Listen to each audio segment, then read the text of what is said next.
Bismillahirrahmanirrahim. Assalamualaikum warahmatullahi wabarakatuh. Alhamdulillah wassalatu wassalamu ala rasulillah wa ala alihi wa sahbihi wa man tabi'ahu wa mawalah. Rabbi shrah li sadri wa yassir li amri wa hlul 'uqdatam min lisani yafqahu qawli. Yang sama-sama kita hormati Bapak Dewan Komisaris Bank Sumut, Bapak-bapak Direktur Bank Sumut, karyawan, pegawai, tak dapat saya sebut satu persatu. Insyaallah kita semua dimuliakan Allah Subhanahu wa taala.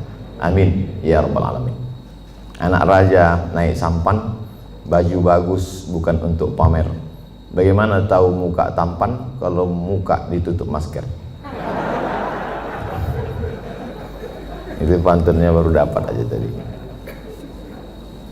Jadi sekarang ini banyak orang yang galau, yang tak punya duit galau, yang punya duit makin galau. Karena begitu banyak orang yang meninggal karena COVID-19.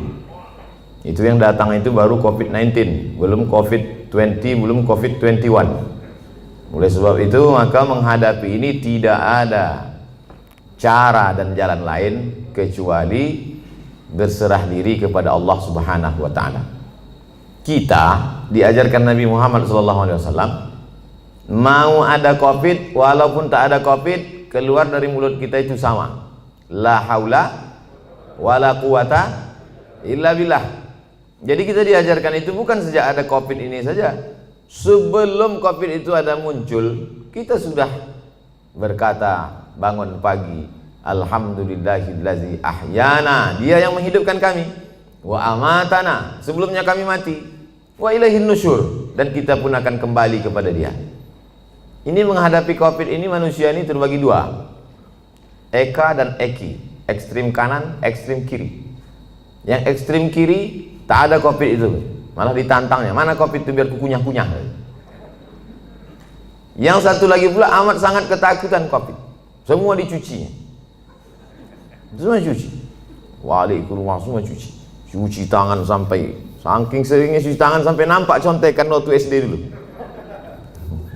Ada yang mengirim gambarnya ke saya. Oleh sebab itu kita Ahlus Sunnah wal Jamaah berpegang wa kadzalika ja'alnakum ummatan wasata. Kami jadikan kalian ini umat yang pertengahan. Tidak terlalu berani kepada COVID karena dia memang penyakit, dia virus, benda itu memang ada. Virus ini ada dari dulu. Virus flu, influenza. Sampai sekarang belum hilang. Maka banyak orang kena influenza. Virus penyakit kuman malaria sampai sekarang masih ada. Jadi yang namanya virus, kuman, bakteri, penyakit itu ada. Ada yang mati, ada yang tak mati. Jadi kemarin kebetulan saya ceramah di rumah sakit, ketemu sama dokter. Kata Pak Dokter, Ustadz Somad, itu sebetulnya kalau kita cuci tangan itu membunuh bakteri. Kalau kita cuci tangan pakai hand sanitizer, pakai sabun, itu membunuh bakteri, Ustadz. Adapun virus tak mati, kata dia. Saya tak pula saya tanya apa beda virus sama bakteri. Nampak kali bodoh kita kan? Masa profesor nanya? Ya, diam aja, saya angguk-anggukkan aja. Jadi Ustadz Somad, itu virus itu cara mematikannya bukan dengan cuci tangan, Pak Ustadz. Saya diam aja, saya dengar terus. Cara mematikannya itu jangan kasih dia makan. Makanan virus itu gula. Maka kalau tak ada gula, mati dia. Jadi bagaimana cara membunuhnya? Kata dia banyak-banyak puasa sunat. Memanglah itu ajaran Nabi Muhammad SAW. Jadi kalau orang yang faham hikmah di balik ini, maka sesungguhnya dia tahu bahwa Nabi Muhammad SAW itu tidak hanya mengajarkan kita doa, tak hanya mengajarkan baca yasin, tahlilan, takziah. Bukan hanya itu, bahkan sampai ke virus, bakteri, pandemi, wabah abad 21 pun sudah diajarkan Nabi sejak 14 abad yang silam. Apa kata Nabi? Iza sami'tum bihi, kalau kau dengar ada suatu wabah terjadi di suatu negeri, la taqdimu ilaihim, jangan kalian datang ke situ. Kalau ada suatu wabah terjadi, sudah ditetapkan bahwa negeri itu zona merah, zona hitam, jangan kau datang ke sana. Wa idza waqa'tum bihi, kalau di kampung halamanmu terjadi suatu wabah pandemi, la takhruju firaram minhu. Kalau kau dengar ada suatu wabah terjadi di suatu negeri, jangan kau datang ke sana. Dan kalau kau berada di suatu negeri terjadi wabah di situ, jangan kau keluar dari kampungmu. Itulah yang dikenal orang sekarang dengan istilah PSBB, lockdown, social distancing. Bahkan kemudian beberapa negeri kota sampai dikepung, tak boleh keluar, polisi tentara dikerahkan. Sudah diajarkan Nabi SAW 14 abad yang lalu. Bagi yang belum kena, amalkan ini. Bagi yang sudah kena, mati dia. Nabi mengeluarkan statement sabda. Apa kata Nabi? Al-mat'unu syahid. Orang yang mati kena penyakit wabah, syahid, maka matinya mati syahid. Orang yang mati syahid itu selamat dari 4. Tak merasakan sakratul maut, tak merasakan azab kubur, tak merasakan hisab, langsung masuk surga. Jadi Nabi itu sudah berikan 2 langkah. Bagi yang belum kena, ini obatnya. Yang sudah kena, ini obatnya. Maka keluarga tak terlalu bersedih hati. Kenapa? Karena saudaranya, keluarganya, bapaknya, ibunya, anaknya, neneknya, keponakannya, jirannya, sahabatnya itu meninggal dunia dalam keadaan syahid. Dan bagi yang masih hidup, kita diajarkan untuk melakukan langkah-langkah social distancing, protokol kesehatan. Makanya saya tak berani kalau ceramah tausiah di tempat yang tak bisa dibuat protokol kesehatan. Nah, adapun di sini bisa Ustadz nanti di Bang Sumut, nah, kita tengok dulu ada tak protokol kesehatan. Ternyata lengkap semuanya. Begitu datang tak bisa dikenali mana direktur, mana, sama semua mukanya, tutup muka. Biasa dulu saya ke Medan ini disambut dengan tola al-badul alaina, solawat, salatullah, salamullah. Tapi begitu datang sini tidak, begitu datang langsung tembak. Masih syukur segan dia tak tembaknya kening tangannya. Kalau tempat lain langsung pang. Habis itu tempat duduk berjarak, pakai masker. Artinya apa? Kita tidak terlalu cemas sekali, tapi kita juga tetap menjaga ini. Jangan terlalu takut kali, jangan pula terlalu berani kali. Nah, kita tetap macam biasa aja. Coba kalau kita terlalu cemas, terlalu takut, terlalu ngeri, iman kita jatuh, imun kita turun, di situ dia masuk. Jadi agak beranikan sedikit, biar jangan apa kali COVID itu.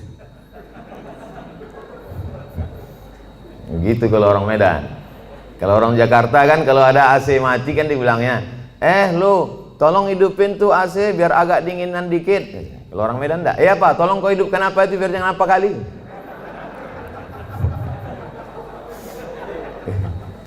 Bapak Ibu yang dimuliakan Allah Subhanahu wa taala. Qul, katakanlah, lan yusibana illa ma kataballahu lana. Tidak ada yang menimpa kita kecuali sudah ditetapkan Allah Ta'ala untuk kita. Itulah rukun iman yang ke-6.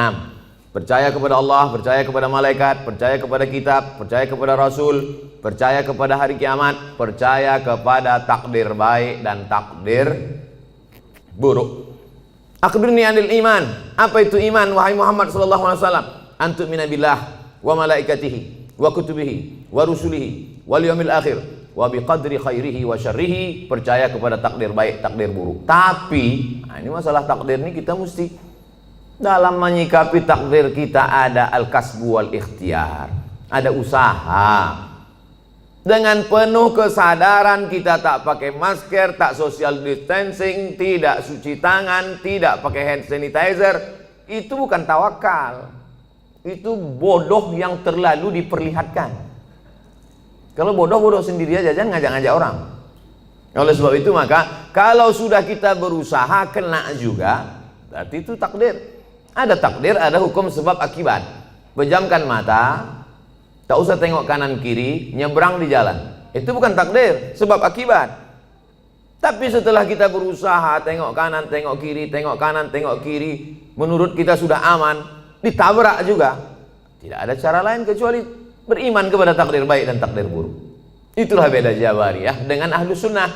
Jabariyah itu halul bid'ah, kelompok ahli bid'ah. Kenapa disebut bid'ah? Karena dia membuat-buat ajaran yang tidak diajarkan Nabi Muhammad SAW. Jabariyah artinya terpaksa. Kata dia hidup ini terpaksa, tak ada pilihan. Kenapa kau tak pakai masker? Aku terserah aja lah, mau mati matilah. Oh, tak bisa begitu. Kita harus ada ikhtiar, harus ada usaha. Begitu juga dalam masalah mengambil rezeki, begitu juga dalam masalah menolak bala. Itu semua air minum yang di depan meja itu, di depan kami, di depan saya tadi, itu memang sudah diperuntukkan untuk saya. Air minum itu untuk saya, kue kotak itu untuk saya. Tapi karena saya tak ada usaha untuk membuka dan meminumnya, maka saya tak bisa ke mulut saya.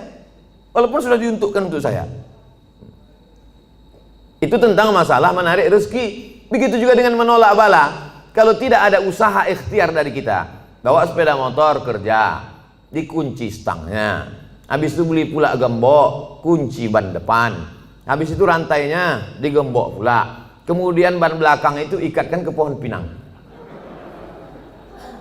Pas pulang sore, diambil pencuri itu sama pokok-pokok pinangnya sekalian.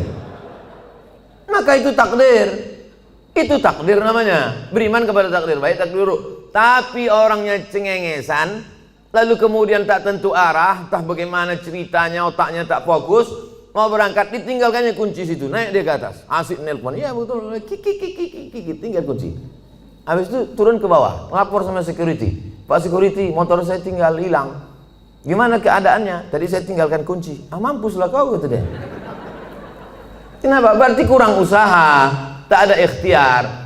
Itu yang diajarkan Nabi Muhammad SAW. Jadi ke suatu ketika seorang sahabat masuk ke dalam Masjid Nabawi. Ditanyanya Nabi, ya Rasulullah, itu ontaku di luar, belum kutambatkan.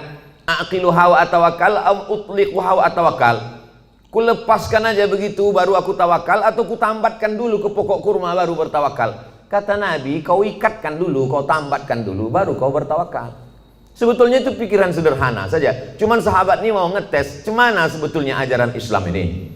Apakah perlu usaha atau tawakal saja? Kata Nabi, kau tambatkan dulu, kau ikatkan dulu, kau yakinkan dulu, dia tak lari. Setelah itu barulah kau tawakal kepada Allah. Begitu dalam masalah mencari rezeki, begitu juga dalam masalah menolak bala. Wa iyyam sasqallahu bidurrim fala kashifa lahu illahu. Kalau kau ditimpa suatu musibah, penyakit, kehilangan, kebakaran, tumpur, hilang, bangkrut, tidak ada yang bisa menyingkapkannya kecuali Allah. Wa yuridka bi khairin fala radda li fadlih. Tapi kalau Allah mau ngasih kau rezeki, mau menaikkan jabatanmu, maka tak pula ada yang bisa menolaknya. Itulah makanya setiap subuh kita katakan raditu billahi Rabbah, aku ridha menerima segala sesuatunya. Hanya saja kadang orang kita ini salah pasang. Kalau ada terjadi sesuatu musibah terjadi, dia katakan ikhlas ya, ikhlaskan aja. Sebetulnya yang tepat itu bukan ikhlas, ridha. Ridha menerima ketetapan Allah Subhanahu wa taala. Ridha itu bahasa kitanya apa? Ridha itu artinya plong, berlapang dada. Seperti ridhonya orang mati dimandikan oleh orang yang memandikan jenazah. Begitulah ridha kita kepada takdir ketetapan Allah. Sebagaimana orang mati dimandikan. Ibu, bapak pernah menengok orang mati waktu dikorek hidungnya melawan dia? Yang kau cucuk-cucuk hidung gitu? Tak ada. Terserahlah, mau kalian cucuk hidungku, telingaku, terserah. Makanya waktu kita masih hidup ini baik-baik sama orang. Nanti balik dari sini cari di RT RW itu siapa yang memandikan jenazah, baik-baik sama dia. Kalau kita sombong-sombong sekarang, pas kita mati nanti disemprotnya pakai dorsmir.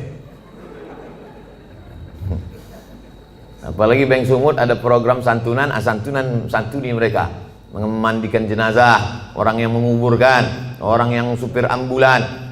Kalau mati kita, supir ambulan tuh baik sama kita, pelan-pelan dibuatnya, lari-lari 20. Coba kalau kita sombong angkuh, dibuatnya 120, rantuk-antuk kepala kau di belakang. Nyawa baru tercabut, sakitnya belum hilang, lempang. Baru kau tahankan dulu, sombong kali kau kan, kata dia. Oleh sebab itu maka ini semua adalah bagaimana kita menyikapi hidup. Hidup ini dari dulu sampai sekarang begini-gini aja.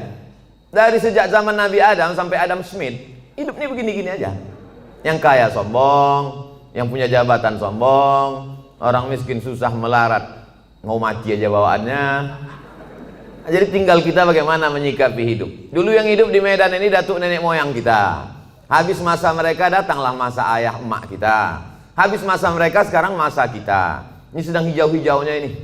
Ibarat baru bertunas hijau, berbatang, mekar, berputih, berbuah, kuning, layu, mati. Yang di hadapan saya ini hijau-hijau semua. Maskernya maksudnya. Sampai masanya kita akan menguning dan layu. Saya ini agak kuning sedikit. Habis itu tak lama ini layu dan mati. Kemudian datang masa anak kita. Hidup ini singkat Bapak Ibu. Tapi kalau salah kita menyikapi hidup, penyesalannya luar biasa. Takut mati, takut pensiun, takut tak ada duit, takut susah, takut tak ada kerja, pergi ke dukun. Pak dukun, tolong aku. Dalam hati dukun tuh, aku udah lama juga minta tolong sama hantu ini, kata dia. Minta tolong lah pula sama dukun. Ilaha illallah Muhammadur Rasulullah.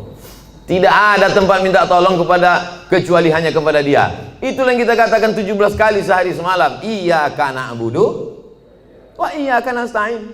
Iyyaka na'budu, hanya kepada Kau saja aku minta tolong. Iyyaka nasta'in, hanya kepada Engkau aku beribadah, kepada Engkau saja aku minta segala pertolongan. Makanya waktu subuh, sebelum terbit matahari, sebelum masuk kantor, sebelum kerja, itu dulu yang ditanamkan dalam diri. Tidak ada tempat minta tolong kecuali dia. Makanya ayatnya diatur oleh Nabi. Ayatnya tak boleh ganti-ganti. Ayatnya mesti itu, tak boleh tukar-tukar. Qabliyah subuh, rakaat pertama kuliah, rakaat kedua hanya dia saja. Waladdallin, amin. Qul huwallahu ahad, esa, tunggal tak berbilang. Minta hanya kepada dia. Allahus, jangan ragu-ragu ucapannya. Allahus samad. Coba tengok terjemahannya. Allahus samad, hanya dia saja tempat bergantung. Jangan bergantung kepada kawan. Hari ini kawan, besok berubah menjadi lawan. Jangan bergantung dengan atasan. Besok masanya berganti atasan, berubah dengan yang lain. Jangan bergantung dengan siapapun. Ibu jangan terlalu bergantung dengan bapak. Nanti bapak itu kawin lagi, ibu stres. Provokator Ustaz nih. Enggak. Aku cuman, beban ini sama-sama berat. Tapi kalau kita siap dengan tak siap, itu beda. Kita tak siap menerima beban ini, akhirnya kita down, jatuh. Ini ada semen. Kita tanya dulu beratnya berapa? 1 sak. Yakinkan bahwa 1 sak itu 50 kilo. Sehingga ketika dia datang kita siap. Jangan kita tanya sama Ustaz, Ustaz, 1 sak zakat fitrah itu berapa? 3 kilo. Itu 1 sok. Disangkanya 3 kilo, pas ditimpa tumbang, jatuh, mati. Ya kalau mati langsung, kok setengah mati? Stroke 6 bulan? Berkulit-kulit mata, tak mati-mati. Datang Ustaz Somad suruh baca doa, baca Yasin 3 kali. Alhamdulillah Pak Ustaz, udah mati. Lalu soal itu Bapak Ibu yang dimuliakan Allah, semua kita ini mati. Tak ada yang tak mati. Michael Jackson berapa duitnya mau menyogok Tuhan supaya tak mati? Tak bisa. Dibuatkannya sudah 1 kapsul supaya dia masuk ke dalam, supaya malaikat maut tak masuk ke dalam. Sudah disebutkan Allah dalam Quran, aina ma takunu yudrikumul maut. Dimanapun kau berada, kematian akan datang menjumpai kamu. Bukan kita mencari mati itu. Mati itu datang menjumpai kita. Coba tengok bunyi ayatnya. Yudrikumul maut, mati itu datang menjumpai kamu. Jadi kalau ada orang hari ini petantang-petantang, mana mati itu? Sini, sini. Sabar aja kau. Kalau memang udah datang, nanti tak usah kau panggil, datang juga dia. Yudrikumul mautu, kematian datang menjumpai kamu, walau kuntum fi burujim musyayyadah, walaupun kau berada di tempat peti yang kokoh. Karena dulu orang kafir musyrik jahiliyah itu dipakunya kotak, masuk dia ke dalam, ditanya sama kawannya, kenapa kau dalam? Mudah-mudahan malaikat maut tak bisa masuk ke sini. Aina ma takunu, dimanapun kau berada. Mati jangan dicari. Mati tak perlu kita cari, tapi kita bersiap apa yang akan kita bawa untuk mati menghadap Allah Subhanahu wa taala. Lan tamuta nafsun qabla an tastakmila rizqaha wa ajalaha. Orang tidak akan mati sebelum 2 penuh. Rezekinya penuh, ajalnya penuh. Asal sudah penuh, jalan. Kita ini macam truk. Selama belum penuh, berhenti dia. Asal sudah penuh, jalan. Abdul Somad belum penuh lagi. Bapak-bapak di depan sama ibu ini pun nampaknya belum lagi penuh. Asal sudah penuh. Makanya wafat itu artinya penuh. Wafat artinya penuh. Kemana si Anu? Udah penuh Pak Ustaz, udah jalan duluan. Nanti kalau nampak kawan macam-macam dia, tak sholat dia, tak zikir dia, tak sedekah dia, kasih tahu sama dia. Ku tengok kau udah agak-agak penuh ini. Bapak Ibu yang dimuliakan Allah Subhanahu wa taala. Ustaz takut tak mati itu?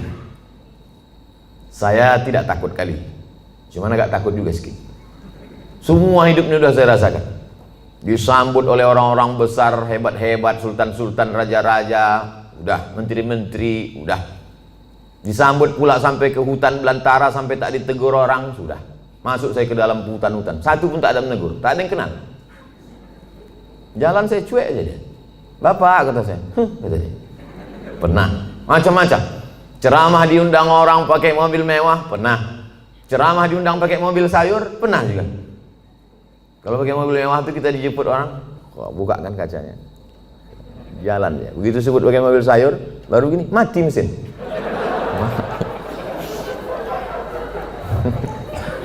Macam-macam hidupnya sudah. Dikurung orang dalam kamar, dicabutkannya pedang panah. Mana itu Abdul Somad, anti kebinekaan, mau kubunuh dia, mana katanya. Garangnya luar biasa. 3 bulan sesudah itu dikirimkan video, dikerangkeng dalam penjara.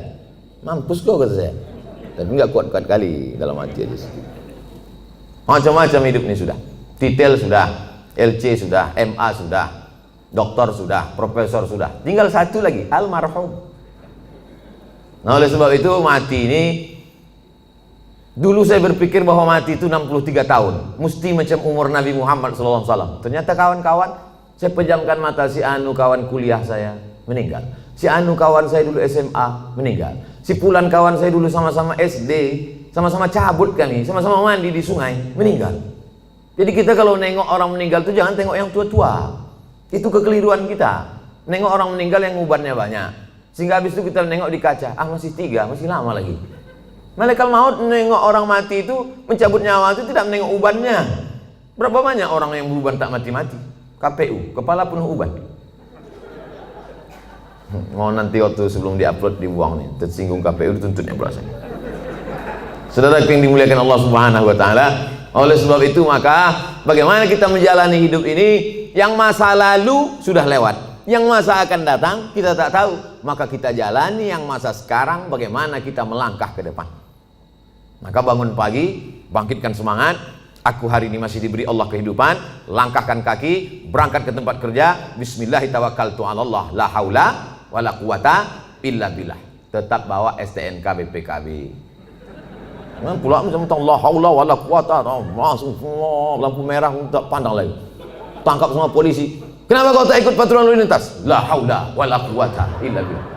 Bukan kau aja yang dengar pengajian Ustaz Somad, aku penonton juga kata Pak Polisi. Macam kau aja yang pengajian gitu. Oleh sebab itu maka setelah kita berangkat di tempat kerja itu serius kita. Kenapa? Karena kita mencari rezeki yang halal untuk makan, keluarga, anak, sekolah. Mudah-mudahan anak-anak kita ini menjadi anak yang soleh dan solihah. Berdoa dia tengah malam waktu kita mati. Bangun dia jam 2 malam, tahajud di bentangnya sajadah. Apa kata dia? Rabbi firli wali walidayya warhamhuma kama rabbayani shaghira. Mengalir ke makam kita macam tetesan embun di tengah gurun pasir yang panas. Lapang alam barzah kita, terang kubur kita. Bagi yang belum punya anak, mudah-mudahan diberikan Allah anak soleh soleh. Ustaz Somad doakan saya punya anak Pak Ustaz. Insya Allah. Berapa umur kau sudah? 40. Kenapa kau belum punya anak? Belum nikah Pak Ustaz. Ilaha illallah. Oleh sebab itu ada usaha dan ikhtiar. Anak-anak itu masukkan dia ke TK Quran, SD Quran, TK Quran, insya Allah. Masukkan dia ke TK Quran. Anak saya masuk TK Quran, tamat TK Quran, hafal juz 30. Coba baca, udah sampai mana tadi yang di sekolah tadi diajarkan ibu guru? Dibacanya lah. Amma yatasaalun 'anil naba'il 'azim alladzi hum fihi mukhtalifun. Kalla saya'lamun, summa kalla saya'lamun. Menetes air mata kita karena di mata kita anak itu tak pernah besar. Kita tetaplah menengok dia ketika tapak kaki najwa jari panjangnya sejengkal. Tiba-tiba bisa dia hafal amma yatasaalun. Netes air mata kita. Masukkan dia ke TK Quran. Supaya jangan lagu-lagu itu yang dinyanyikannya. Topi saya bulat, bulat topi saya. Kalau tidak bulat, bukan omak saya kan. Usahlah lagi yang nyanyi ini juga lagi. Mulailah TK Quran. Lalu kemudian masuk SD Quran. Ada terbuat situ iklan. Masukkan anak anda SD Quran. 1 tahun setengah juz. Tamat dia 6 tahun 3 juz. TK 1 juz. SD 3 juz. Udah 4 juz. Cukuplah itu sudah. Nanti masuk pula SMP Quran. Aku tak tahan anak di pesantren Pak Ustaz. Paham saya. Orang Medan tak bisa berpisah dengan anak rindu. Anak pagi mau makan lontong sayur, ayam penyet, ayam patah, ayam mati. Tak tahan masukkan ke pesantren, masukkan boarding school. Pagi sebelum berangkat kerja, letakkan dia. Belajar kau di sini ya nak. Letakkan dia jam 7 pagi. Kita pun berangkatlah lanjut. Jam 8 sampai karena macet dan semacamnya. Lalu nanti sore pulang jam 4, jam 5 jemput dia balik ke rumah. Tahan Pak Ustadz boarding school, antarkan dia ke sana. cari ini.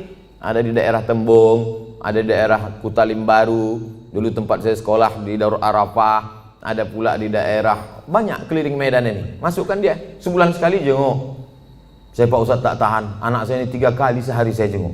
Makan pagi, makan siang, makan malam. Memanglah berat berpisah. Sayang sama anak ini bukan kita letakkan di celak ketiak. Sayang sama dia, kita tinggalkan dia demi masa depan dia. Siapa yang bisa menjamin, menjaga dia?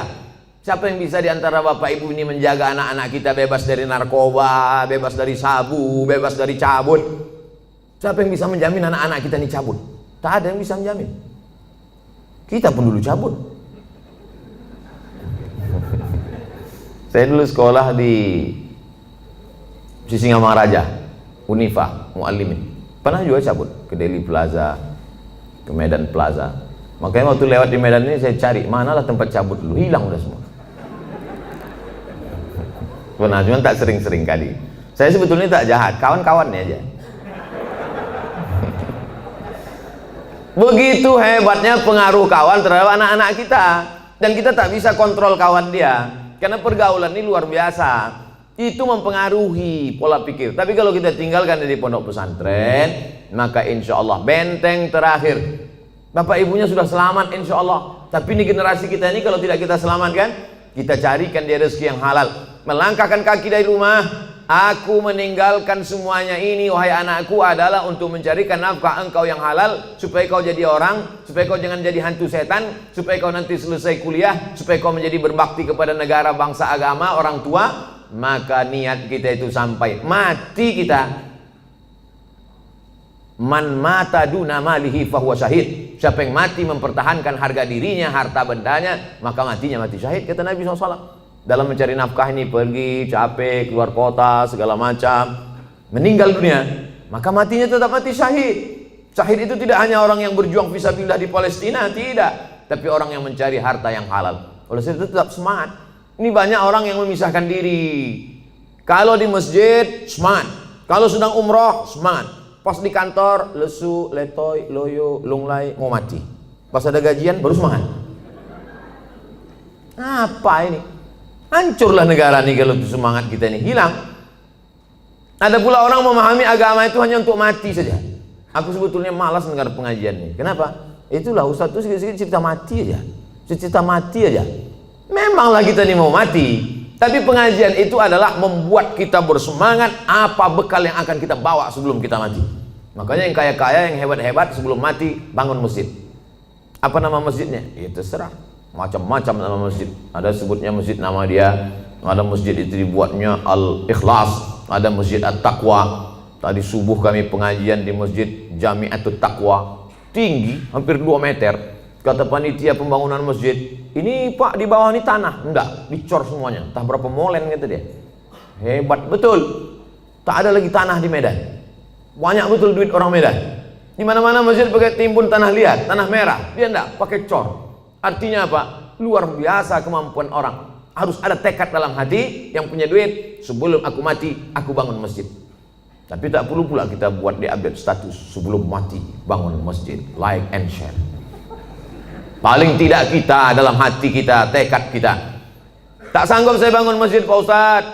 Saya ini tak bisa bangun masjid Pak Ustadz. Bangun rumah saya aja 3M. Wah, banyak kali duit kau. 3 kali minjam Pak Ustadz. Kalau tak sanggup semua, jangan tinggalkan semua. Datangi ketua pembangunan masjid. Aku tak sanggup Pak kalau untuk bangun masjid, tapi ngasih pintu kosen bisa. Ini ku kasihkan kipas angin. Ini aku kasihkan meja untuk pengajian Ustadz. Ini ku kasihkan kursi khusus. Ini kursi Pak untuk wakaf di masjid ini. Mantap kali kursinya. Ini kalau pas Ustadz Somad aja datang ke Medan. Ustadz lain jangan. Jangan begitu. Semua dipakaikan. Itulah yang akan kekal abadi.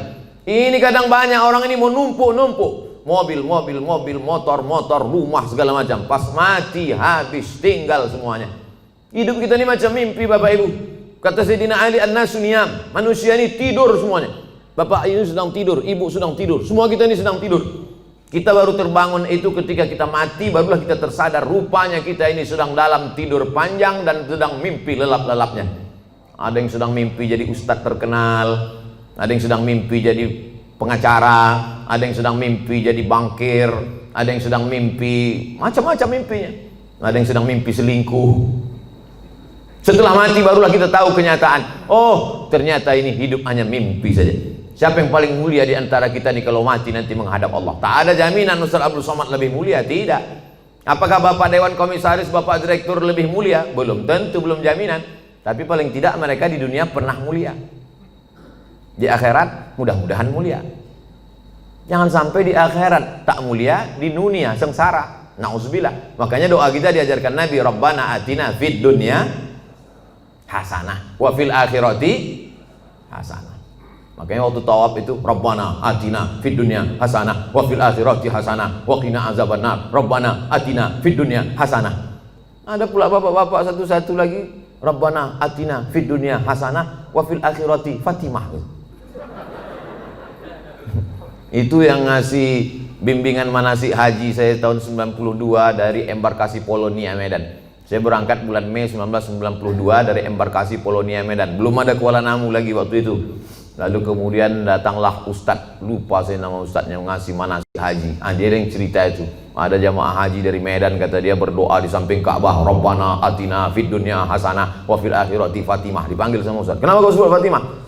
Kalau ku sebut dua kali hasanah, marah Hasanah. Biniku yang kedua Fatimah.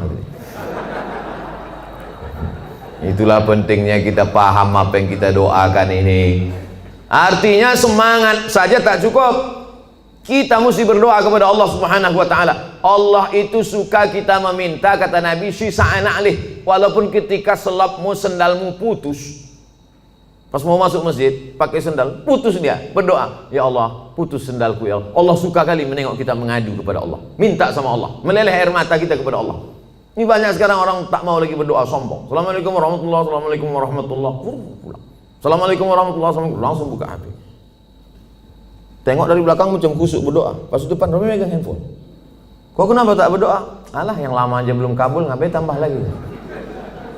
Ini orang, astagfirullahaladzim. Oleh sebab itu saya tetap berdoa. Sebelum berangkat dari kemari berwuduk dulu. Bukan mau sholat, enggak. Sholat sudah jamak, tadi jamak takdim. Zuhur dengan asar, ditarik asar ke zuhur. Tapi saya akan menghadapi hamba-hamba Allah. Ya Allah, yang mau ku hadapi ini nanti hamba-hamba Allah semua. Yang saya hadapi ini hamba Allah kan? Ada juga hamba setan sekarang. Menyembah Nyi Blorong, Nyi Loro Kidul, menyembah hantu tuyul, menyembah begu ganjang. Yang kita sembah ini Allah. Ya Allah, yang mau ku hadapi ini hamba Engkau ya Allah. Bajunya aja macam-macam. Ada bajunya komisaris, ada bajunya direktur, ada bajunya security, ada bajunya pegawai, ada bajunya office boy, ada bajunya karyawan. Bajunya aja beda, isinya sama.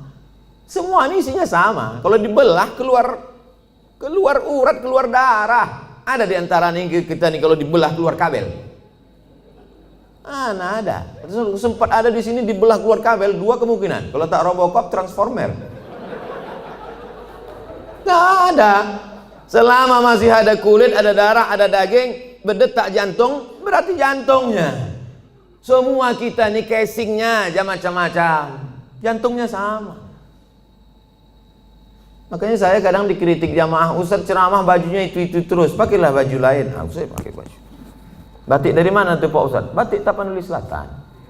Mereknya Pak Ustaz Casio, dikasih orang. Saudara yang dimuliakan Allah Subhanahu wa taala. Baju kita aja, casing kita aja yang beda. Isinya di dalam sama, tetap jantung tuh yang berdegup, yang berdetak. Berdegup, berdetak.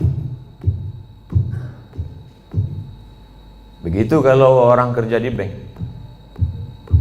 Kalau orang utang nasabah baru agak kencang sedikit.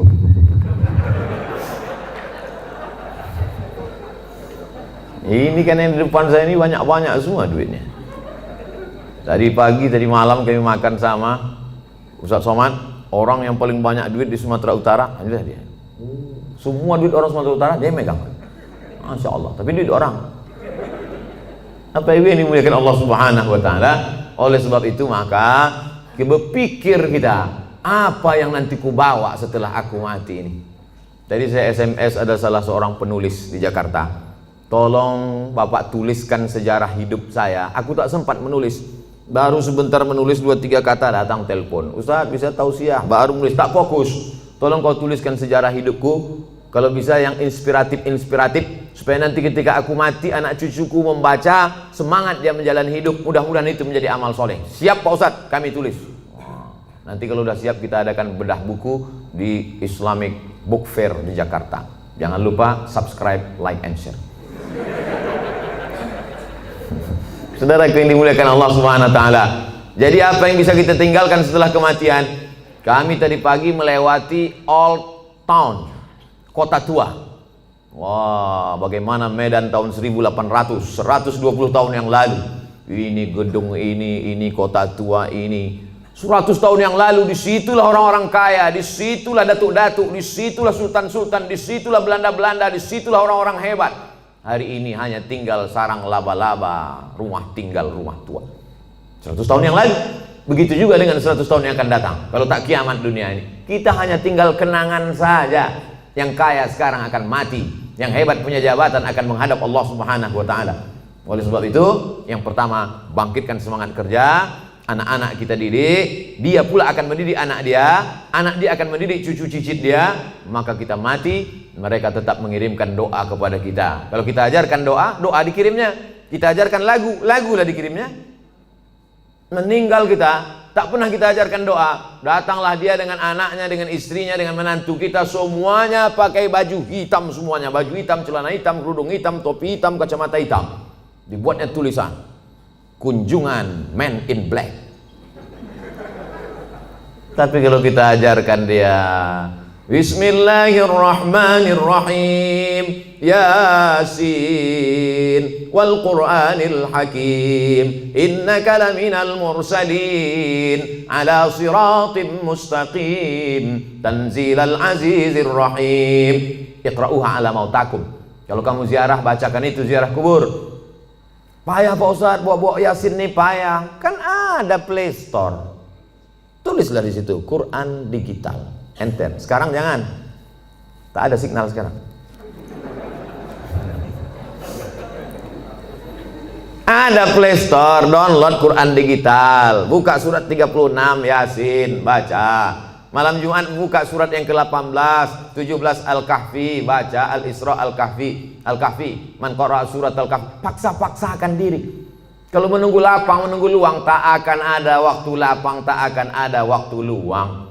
Nantilah Pak Ustadz, udah agak-agak besar anak sedikit, nanti waktu lapang luang baru saya baca Quran. Tak ada. Sempat-sempatkan diri dari sekarang. Ibu-ibu alhamdulillah menyempatkan diri pengajian. Di wirid Yasin di daerah perumahan, di daerah ikut. Pengajian-pengajian di kantor ikut. Kau tak ngaji? Nantilah, udah anak-anak besar. Anak besar makin sibuk. Kau tak ngaji? Nantilah anak nikah. Anak nikah makin sibuk bercucu. Ibu ini kenapa tak datang lagi? Jaga cucunya Pak Ustadz. Padahal kalau kita mati bukan mau cucu itu ikut. Pernah Bapak Ibu nengok orang meninggal cucunya ikut? Gak ada, paling nangis saja di atas. Nenek, gitu. Mau kau masuk? Enggak. Bukan saya mau hasut Bapak Ibu tak sayang sama anak cucu. Silakan sayang. Tapi pikirkan kita, sayang sama dia, masukkan dia pesantren. Sayang sama dia, ajarkan dia baca Quran. Sayang sama dia, suruh dia menghafal Yasin. Yang paling bagus baca Yasin. Kalau tak bisa baca Yasin, baca di bawah Yasin Al-Fatihah. Qul huwallah 11 kali, Qul a'udzu falaq sekali, Qul a'udzu nas sekali. Ziarah kubur. Kemarin saya ziarah ke makam abang saya Pak Ustadz. Cemana Bapak? Lalangnya setinggi tegak Pak Ustadz. Dulu bukan main dia sayang sama anak-anak tuh Pak Ustadz. Setinggi tegak lalangnya Pak Ustadz. Itu menunjukkan mereka tak pernah ziarah. Kalau mereka datang, apalah salahnya, apalah susahnya kalau mereka bawakan mesin potong rumput. Padahal dulu waktu hidup almarhum itu dikasihnya rumah, dikasihnya mobil, dikasihnya kebun. Setelah dia meninggal, mesin potong rumput pun tak terbawakan orang tuh Pak Ustadz. Jadi Bapak kemarin ziarah ke abang apa Bapak tuh segitu tinggi lalang? Iya Pak Ustadz. Berarti selama ini Bapak tak ziarah juga? Saudara kandung pun tak ingat, anak kandung pun tak ingat. Ustaz Somad masih ingat ziarah? Ya, kami jalan darat dari Pekanbaru. Saya sempatkan sampai pula di kisaran jam 10, jam 11 malam. Tetap saya ziarah jam 12 malam. Jam 12 malam ziarah. Tak takut Ustaz sama hantu. Hantu itu takut sama saya. Saya sama hantu. Tuh katanya. Kita takuti Ustaz Somad? Tak usah, kita yang takut sama dia. Sok hebat kali Ustaz Somad. Bapak Ibu yang dimuliakan Allah Subhanahu wa taala, kita bacakan ketika ziarah kubur salam. Ketika lalu kita ucapkan salam. Assalamualaikum ya ahlad diyar minal mu'minin wa inna insyaallah bikum lahiqun yarhamullahul mustaqdimin wal mustakhirin nas'alullaha lana wa lakumul afiyah. Oh, panjang ternyata salamnya Pak Ustaz. Ya, itu yang diajarkan Nabi. Kami selama ini pendek aja Pak Ustaz. Apa salamnya? Assalamualaikum ya ahlal kubur. Jadilah daripada tidak salam sama sekali. Bagus kalau Bapak Ibu punya duit, buatkan baleho besar. Saya sangka larangan mengucapkan salam ke kubur. Buatkan baleho agak-agak sebesar itu. Saya kira kalau cuma sebesar itu tak sampai 500.000, bawakan ke baleho, buatkan, tempelkan di daerah-daerah kubur. Kalau ada duit 500.000, buat 5. Berapa ini satu ini Pak? Bapak tukang digital printing. Kalau satu ini berapa Pak? 150.000. Ini untuk salam untuk orang kubur. Nanti Bapak kalau mati dapat syafaatnya juga. 100.000, ambillah. Takut dia. Buatkan 5. Buatkan 5, tempel di beberapa kubur yang ada di Medan ini. Sehingga nanti kalau orang lewat di kubur itu, dia sempat mengucapkan salam. Assalamualaikum ya ahlad diyar minal mu'minin wa inna insyaallah bikum lahiqun yarhamullahu mustaqdimin wal mustakhirin nas'alullaha lana wa lakumul afiyah. Syukur-syukur sempat dia membacakan Al-Fatihah untuk semua yang ada di daerah makam ini. Assalamualaikum Al-Fatihah. Itu baik sekali. Simple amal kita, tapi bermanfaat. Ini saya tengok baleho besar-besar, tak ada manfaatnya. Buat baleho besar. Kalaupun mau dibuat tambahan di bawah, boleh. Jangan lupa coblos nomor sekian. Berpikir simple, tapi bermanfaat untuk orang banyak. Saya sudah bicara lebih kurang 50 menit. Sekarang jam 5:15. Saya jawab beberapa pertanyaan.